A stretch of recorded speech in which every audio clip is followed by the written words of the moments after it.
Hi guys, welcome back to my channel. So मैं काफ़ी time के बाद में एक real medical case study video लेके आई हूँ। तो क्या है ना कि मेरी एक फ्रेंड है जिसकी पड़ोसन है जो स्लेट पेंसिल वगैरह रेगुलर बेसिस पे खाती थी, बचपन से खा रही थी वो। तो उसके साथ में बहुत ज़्यादा प्रॉब्लम हो गई है। तो मैं इस वीडियो में उसके हेल्थ रिपोर्ट भी अटैच करूँगी। देखो, मुझे पता है कि किसी को कुछ समझ में आने वाला तो है नहीं, जिसको खाना है वो तो खाता ही रहेगा, ठीक है। हम किसी को रोक नहीं सकते। और मतलब देखो, मेरा चैनल ये मोनेटाइज नहीं है। किसी को अगर लगता हो कि मैं ये वीडियो बना बना के पैसे कमा रही हूँ, मुझे कुछ पैसा वैसा नहीं मिल रहा है। ना ही ये चैनल मैंने मोनेटाइजेशन पर्पस के लिए बनाया था, मैंने सिर्फ ये अवेयरनेस के लिए बनाया था, ठीक है। देखो, मुझे एडिटिंग करने में बहुत ज़्यादा प्रॉब्लम होती है, इसलिए मैंने वीडियो भी बनाना छोड़ दिया, क्योंकि मेरे पास इतना टाइम नहीं है। मैं ये वीडियो बना रही हूँ लेट नाइट, जब मैं जागी, कुछ रीज़न की वजह से पता नहीं मैं सो नहीं पाई, मेरी जाग खुल गई। तो मैंने कहा कि चलो ये फ्री टाइम है, मैं वीडियो ही बना लेती हूँ। तो हुआ ये था ना कि मेरी एक फ्रेंड है जिसकी पड़ोसन है, तो वो अनमैरिड है, ठीक है। तो वो एकदम इमरजेंसी में उसको हॉस्पिटल आना पड़ा 3 दिन के लिए। तो मतलब ऐसे ही बात हो रही थी, तो उसने मुझे बताया। तो क्या है कि उसकी जो एज है 30 ईयर्स है, ठीक है। तो वो पिछले 12 साल से वो स्लेट पेंसिल वगैरह कंज्यूम कर रही थी। और मतलब बीच बीच में वो ब्रेक लेती थी, बिकॉज उसे बचपन से ही एनीमिक थी, वो खून की कमी तो उसे मतलब शुरू से ही थी, ठीक है। तो जब उसे पता था कि स्लेट पेंसिल खाती है और उससे खून की कमी रहती है, तो डॉक्टर ने उसे बता दिया था कि तुम ये सारी चीज़ें खाती हो ना, इस वजह से तुम्हारा जो ब्लड है ना वो बनता नहीं है जल्दी। तो ये क्या करती थी ना, पहले जो इसे आयरन सप्लीमेंट्स डॉक्टर ने दिए थे वही चीज़ ये लेती थी, डॉक्टर के एडवाइस के बिना बाद में भी लेती थी ये।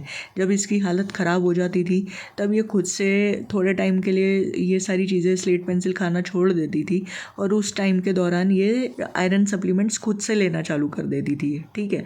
तो ये सेल्फ ट्रीटमेंट तो अपना खुद से कर रही थी। ये इसे लगता था कि इसके पास बहुत ज़्यादा दिमाग है, तो ये यही कर रही थी, ये गलती वो कर रही थी।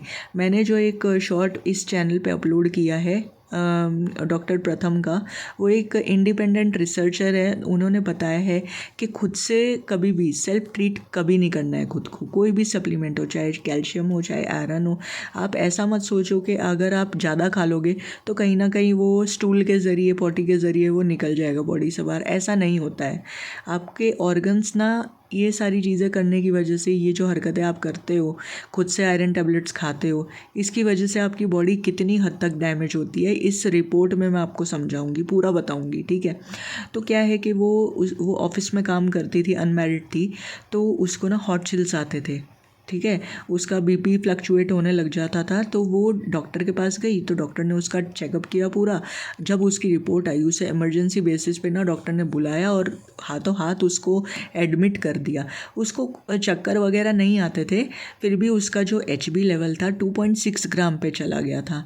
मेरा खुद का, जब बीमार पड़ी थी, जब सीवियरली बीमार पड़ी थी जब एक बार, तब 6 पॉइंट समथिंग मेरा HB था, और मुझे बहुत चक्कर आते थे। तो ये पर्सन टू पर्सन, आपका इम्यूनिटी लेवल अलग होता है, आपका बॉडी टाइप अलग होता है, तो आपको जो सिम्टम्स होते हैं ना वो भी अलग ही होते हैं, ठीक है। किसी को चक्कर आएगा, किसी को नहीं आएगा।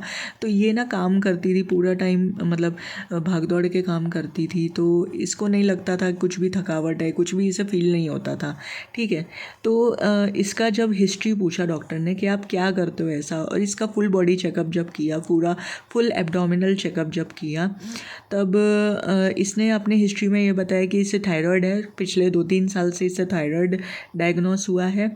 और कोविड के टाइम से ये क्रंच करती थी, मतलब स्वेलो पहले करती थी, लेकिन कोविड के बाद ये सिर्फ क्रंच करती थी, क्योंकि ये बहुत बार बीमार पड़ी थी स्लेट पेंसिल खाने की वजह से पास्ट में। तो इसने ये सोचा कि चलो मैं मेरे से ये आदत छोड़ी तो नहीं जा रही है, तो मैं स्वेलो नहीं करती हूँ, मैं क्रंच करती हूँ, ये ऐसा सोचती थी, और ये यही कर रही थी, ठीक है। तो देखते ही देखते इसकी बॉडी ने जवाब देना चालू कर दिया। पहले तो इसका हेयर फॉल चालू हो गया, धीरे धीरे धीरे धीरे इसका हेयर फॉल चालू हो गया। तो इसे ये लगा कि इसका एज, मतलब जो 30 की उम्र तक ये पहुंच रही है, तो कुछ ना कुछ इसके कुछ ना कुछ बॉडी में से कमी आएगी, तो ये सोचती थी, ठीक है। तो जब इसका टेस्ट हुआ ना इस बंदी का, पूरा फुल बॉडी चेकअप, तब इसका ये पता चला कि जो इसका लीवर है उसमें लीजन्स हो गए हैं, छोटे छोटे ट्यूमर्स फॉर्म हो गए हैं जो नॉन कैंसरस है, और इसका जो यूट्रस है वो बल्की हो गया, बल्की यूट्रस है। और वैसे भी इसके थोड़े टाइम से हैवी पीरियड्स हो रहे थे, मतलब बहुत ही ज़्यादा ये पैड्स जो है यूज़ करती थी पीरियड्स में कुछ समय से। तो ये सारी चीज़ें स्टार्टिंग से इसे नहीं थे, एकदम से डेवलप हुए, और इसे थायराइड इशू भी डेवलप हो गया था, ठीक है।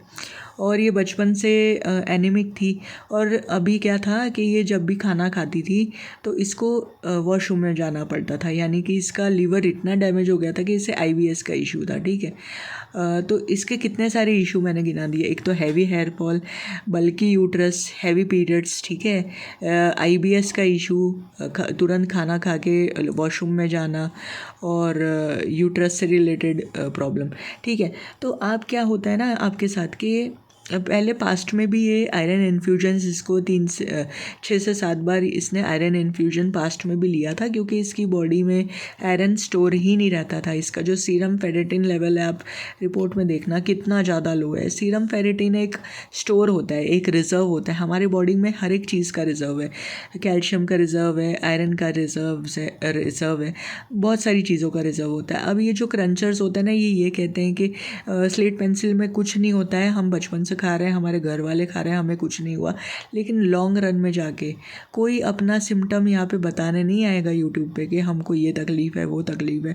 बहुत कम लोग होते हैं जो बताते हैं अपना सिम्टम, ठीक है।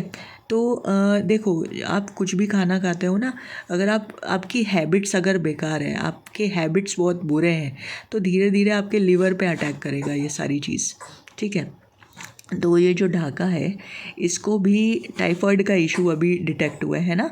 तो टाइफाइड आप गूगल करोगे तो ये food borne and water borne disease होता है। अगर आप कंटैमिनेटेड कुछ खाना खा लोगे या पानी पी लोगे कंटैमिनेशन वाला, तो आपके लीवर पे अटैक करेगा, लीवर पे अटैक करेगा, जिससे आपका डाइजेस्टिव सिस्टम ख़राब होगा, जिससे आपको जॉन्डिस होगा और आपको टाइफाइड होगा, ठीक है।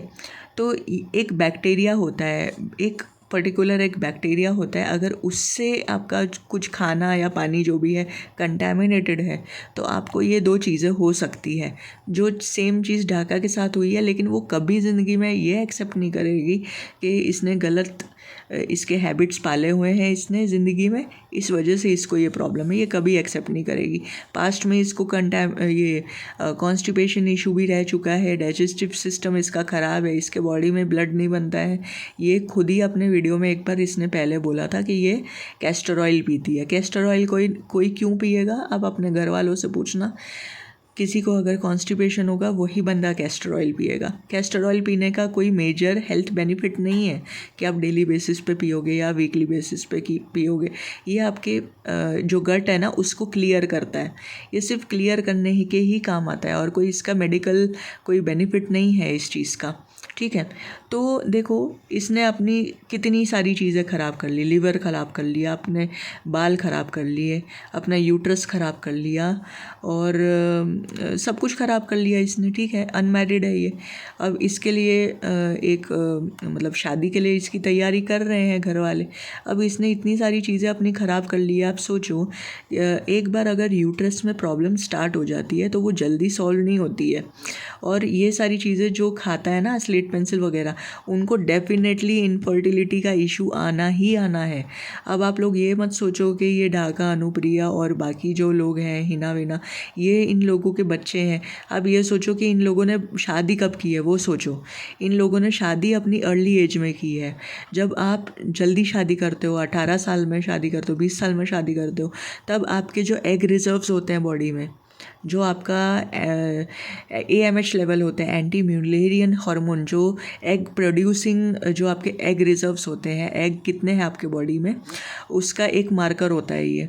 तो आपकी एज कम होगी तो आपकी कैपेसिटी प्रेग्नेंट होने की मतलब अच्छी होगी, मतलब क्या बोलते हैं, चांसेस बढ़ेंगे आपके प्रेग्नेंट होने के। लेकिन आप जैसे कि आजकल सबका करियर है, सब लोग पढ़ाई कर रहे हैं, ठीक है, पढ़ाई ही 25-25 साल में ख़त्म हो रही है। अगर आप पीएचडी कर रहे हो तो 30-30 साल में आपकी पढ़ाई ख़त्म हो रही है। तो आप शादी कब करोगे? शादी तो आप लेट ही करोगे, ठीक है। शादी लेट करोगे तो बच्चे भी आप लेट करोगे। तो क्या होता है ना, लेट शादी करोगे, लेट बच्चे पैदा करोगे, तो उसकी वजह से आपकी बॉडी में एग रिजर्व्स कम होते रहते हैं। ये डिमिनिशिंग है, ये हर किसी लेडी के साथ होता है, चाहे आप स्लेट पेंसिल खाओ या ना खाओ, आपकी ईटिंग हैबिट्स अच्छी है या नहीं अच्छी है। लेकिन ये यूट्रस से रिलेटेड जो चीज़ें होती है ना, ये धीरे धीरे कम होती रहती है। जो हेल्थ होता है ना, वो धीरे धीरे कम होता रहता है। तो क्या है कि आप कोशिश करो कि आपका जो हेल्थ हैबिट्स है, आपकी जो ईटिंग हैबिट्स है, वो हमेशा आप अच्छी रखो, ताकि आपकी बॉडी को ज़्यादा मेजर हेल्थ इश्यूज़ का सामना ना करना पड़े। अब इसके केस में क्या है, एक तो इसकी शादी नहीं हुई है, ठीक है। अगर इसकी शादी होती है तो अब डेफिनेटली इसको बच्चा पैदा करने में बहुत प्रॉब्लम होगी। इसको पीरियड्स में इतने इशू आ रहे हैं, अभी फाइब्रॉइड इसको है, इसका मतलब फाइब्रॉइड इसका इतना बड़ा है कि इसे ऑपरेशन कराना पड़ेगा। उसके अलावा कोई चारा नहीं है इसके पास, ठीक है। अब मेरा खुद का मैं बताऊँ, मुझे गॉल ब्लैडर स्टोन है, मुझे गॉल ब्लैडर रिमूव करने की मेरी नौबत आ गई है। मुझे वीडियो बनाने में इतना इंटरेस्ट नहीं आता, मैंने वीडियो बनाना भी छोड़ दिया है, इस चैनल पे मैंने पोस्ट करना तक छोड़ दिया है। तो जिन किसी को लगता है कि किसी का डेथ नहीं होता है स्लेट पेंसिल खाने से, डेफिनेटली आपका डेथ तो नहीं होगा, लेकिन आपकी हालत जो है ना बद से बदतर हो जाएगी, ठीक है। कितने सारे ऐसे क्रंचर्स हैं जिनको मतलब जिनका किडनी फेल हो गया है, किसी को टाइफाइड हुआ है, किसी को जॉन्डिस हुआ है, किसी को ब्लड ट्रांसफ्यूजन देने की नौबत आई है। इस बंदी जिसका मैं रिपोर्ट लगाया है, इसको 5 यूनिट ब्लड चढ़ा है, 5 यूनिट ब्लड। अब डायरेक्ट अगर ब्लड ट्रांसफ्यूजन करा रहे हो, उसके भी बहुत सारे क्या बोलते हैं ना, साइड इफ़ेक्ट्स होते हैं। आपकी बॉडी एडजस्ट करेगी नहीं करेगी, ये सारी चीज़ें होती हैं, आपको इन्फेक्शन होगा। अब आपको पता है कि इंडिया में किस लेवल का स्कैम चल रहा है, मेडिकल नेग्लिजेंस कितना ज़्यादा चल रहा है। आपको क्या पता कि आपको जो ब्लड चढ़ रहा है उसमें कोई इन्फेक्शन नहीं है, आपको नहीं पता। आपके साथ नियर फ्यूचर में कौन सा एक मेडिकल नेग्लिजेंस आपके साथ हो जाएगा, आपको नहीं पता है। तो कोशिश ये करो कि अपने हेल्थ का आप इतना ख्याल रखो कि आपको हॉस्पिटल के दर्शन ना करने पड़ जाए, क्योंकि हॉस्पिटल के दर्शन अगर किसी को एक बार करने पड़ जाते हैं ना, तो उसके फिर दर्शन है ना रुकते ही नहीं है, जैसे मेरे दर्शन अभी रुक नहीं रहे हैं, ठीक है। तो ये सारी चीज़ें ना आपके साथ ना हो, इसके लिए आप ये सारी चीज़ें खाना छोड़ दो, ये भ्रम पालना छोड़ दो कि आपकी बॉडी एडजस्ट कर चुकी है इस चीज़ को, आप बचपन से खा रहे हो तो आपको कुछ नहीं होगा। ये जो लड़की है ना जिसका मैं स्टोरी बता रही हूँ, ये बचपन से खाती थी, मैं खुद इनफैक्ट मैं भी बचपन से खाती थी, अब जाके मुझे गॉल स्टोन हुआ है, ठीक है। क्योंकि आप ये सारी चीज़ें खाते हो ना कहीं थोड़ा थोड़ा कर करके कोई ना कोई ऑर्गन में ये डिपॉजिट होता रहता है, लीवर, किडनी, कहीं पर भी ये डिपॉजिट हो सकता है, ठीक है। इसका कोई रूल नहीं है कि आपके पेट में ही ये स्टोन बनेगा, स्टोन कहीं पर भी फॉर्म हो सकता है। स्टोन बनने के बहुत सारे रीज़न्स होते हैं, लेकिन इनमें से एक रीज़न है कि आप नॉन फूड आइटम खा रहे हो, ये एक बड़ा रीज़न है, ठीक है। तो स्टोन में क्या होता है, कैल्शियम, जिंक, मैंगनीज़, ये सारी चीज़ें आपकी बॉडी को चाहिए। लेकिन उसके अलावा हैवी मेटल्स होते हैं, जैसे कि कार्सोजेंस होते हैं, लेड, मर्क्यूरी, आर्सेनिक, कैडमियम, ये सारी चीज़ें जब आप खाने में खाते हो या कहीं से भी आ जाती है तो आपके बॉडी में कैंसर तक हो सकता है। रिसर्चेस हो चुकी है बहुत सारी, गूगल करके कभी देख लेना। और जो भी क्रंचर अगर खाली पैसे कमाने के लिए खा रहा है, ऐसा पैसा किस काम का जो आपके हेल्थ को बर्बाद कर दे, जो आपको हॉस्पिटल पहुंचा दे, है ना। ऐसा पैसा कोई काम का नहीं है। और यूट्यूब चैनल चलाने के लिए अगर आप कर रहे हो तो चैनल तो हम चलने नहीं देंगे। रिपोर्टिंग टीम हमारी बहुत बड़ी है, ढाका का खुद का देख लो, उसने 17 चैनल बनाए थे, 17 के 17 चैनल हम खा के बैठे हैं। इनफैक्ट उसका व्लॉगिंग और जो इसके बच्चे का चैनल था वो तक नहीं चल रहा है इसका। क्यों नहीं चल रहा? क्योंकि इसने इतने क्रिएट कर लिए अकाउंट कि इसका जो मेटा है ना, मेटा की हिस्ट्री को पता चल चुका है कि ये कितने वायलेशन कर रही है, ठीक है। तो ये तो खैर टेक्निकल चीज़ें हैं, मैं कभी दूसरी वीडियो में इसके बारे में बात करूँगी, या मैंने पहले भी इसके बारे में बात की है, तो आप लोग वो चेक कर लेना, क्योंकि मैं बार बार वीडियो नहीं बनाने वाली, मुझे पता है किसी को कोई फ़र्क नहीं पड़ने वाला, ठीक है। तो मिलते हैं, चलो कभी और मिलेंगे लाइव में या कभी दूसरे वीडियो में। जिसको समझना है समझो, जिसको नहीं समझना है वो भाड़ में जाओ, लेकिन जिसको फ़र्क पड़ रहा है ये सारी चीज़ों से और वो चाहता है कि ये कंटेंट ख़त्म होना चाहिए, देखो टर्मिनेट तो नहीं होगा जल्दी, कोई चैनल टर्मिनेशन तो नहीं होगा, लेकिन इतना है कि डीमोनेटाइज तो ज़रूर हो जाएगा।